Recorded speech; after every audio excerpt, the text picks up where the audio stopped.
ನಮಸ್ಕಾರ ಸ್ನೇಹಿತರೆ. ಈ ರಾಶಿಗಳಿಗೆ 30 ವರ್ಷ ಬಳಿಕ ದಸರಾ ಹಬ್ಬದಂದೇ ತೆರೆಯುವುದು ಅದೃಷ್ಟದ ಬಾಗಿಲು. ಧನ ಸಂಪತ್ತಿನ ಸುರಿಮಳೆ, ಅಷ್ಟೈಶ್ವರ್ಯ ಪ್ರಾಪ್ತಿ ಮತ್ತು ರಾಜ್ಯ ವೈಭೋಗ. ಹೌದು, ಈ ವರ್ಷ ದಸರಾದಲ್ಲಿ ಮಂಗಳ ಗ್ರಹಗಳ ಸಂಯೋಜನೆಯು ನಡೆಯುತ್ತಿದೆ. ಇದು ಕೆಲವು ರಾಶಿಯವರಿಗೆ ಒಳ್ಳೆಯದಾಗಲಿದೆ. ಶನಿ, ಸೂರ್ಯ ಮತ್ತು ಬುಧ ಸಂಚಾರದಿಂದ 30 ವರ್ಷಗಳ ನಂತರ ದಸರಾ ಹಬ್ಬ ಈ ರಾಶಿಗಳಿಗೆ ಅದೃಷ್ಟ ತರಲಿದೆ. ಶಶರಾಜ ಯೋಗ, ಬುಧಾದಿತ್ಯ ಯೋಗ ರೂಪುಗೊಳ್ಳಲಿವೆ. ಇದು ಕೆಲವು ರಾಶಿಗಳ ಬದುಕಿನ ದಿಕ್ಕನ್ನೇ ಬದಲಿಸಲಿದೆ. ಹಾಗಾದರೆ ಆ ಅದೃಷ್ಟವಂತ ರಾಶಿಗಳು ಯಾವುವೆಂದು ತಿಳಿದುಕೊಳ್ಳೋಣ ಬನ್ನಿ ಸ್ನೇಹಿತರೆ. ಅದಕ್ಕೂ ಮುಂಚೆ ನೀವು ನಮ್ಮ ಚಾನಲ್ಗೆ ಸಬ್ಸ್ಕ್ರೈಬ್ ಮಾಡದೆ ನೋಡ್ತಾ ಇದ್ರೆ ದಯವಿಟ್ಟು ನಮ್ಮ ಚಾನಲ್ಗೆ ಸಬ್ಸ್ಕ್ರೈಬ್ ಮಾಡಿಕೊಳ್ಳಿ ಸ್ನೇಹಿತರೆ. ಹಾಗೆ ವೈದಿಕ ಜ್ಯೋತಿಷ್ಯ ಮತ್ತು ಆಚಾರ ವಿಚಾರಗಳಲ್ಲಿ ನಂಬಿಕೆ ಇದ್ದರೆ ವಿಡಿಯೋಗೊಂದು ತಪ್ಪದೆ ಲೈಕ್ ಕೊಟ್ಟು ನಿಮ್ಮ ಆತ್ಮೀಯರಿಗೂ ಶೇರ್ ಮಾಡಿ.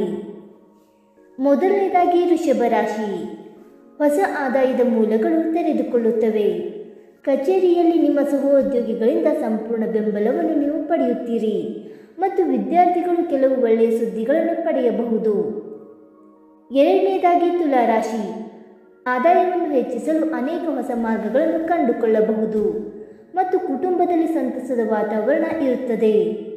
ಹಳೆಯ ಸ್ನೇಹಿತರನ್ನು ಭೇಟಿ ಮಾಡುವ ಸಾಧ್ಯತೆ ಇದೆ ಮತ್ತು ವ್ಯವಹಾರದಲ್ಲಿ ಮಾಡಿದ ಯೋಜನೆಗಳು ಫಲ ಕೊಡುತ್ತವೆ. ಮೂರನೇದಾಗಿ ಕಟಕ ರಾಶಿ. ಹೂಡಿಕೆ ಮಾಡಲು ಉತ್ತಮ ಸಮಯ.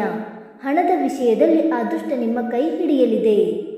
ವಿರೋಧಿಗಳು ಸಹ ನಿಮಗೆ ಹಾನಿ ಮಾಡಲು ಸಾಧ್ಯವಾಗುವುದಿಲ್ಲ ಮತ್ತು ವ್ಯಾಪಾರ ಮಾಡುವವರು ಉತ್ತಮ ಹೂಡಿಕೆದಾರರನ್ನು ಕಂಡುಕೊಳ್ಳಬಹುದು.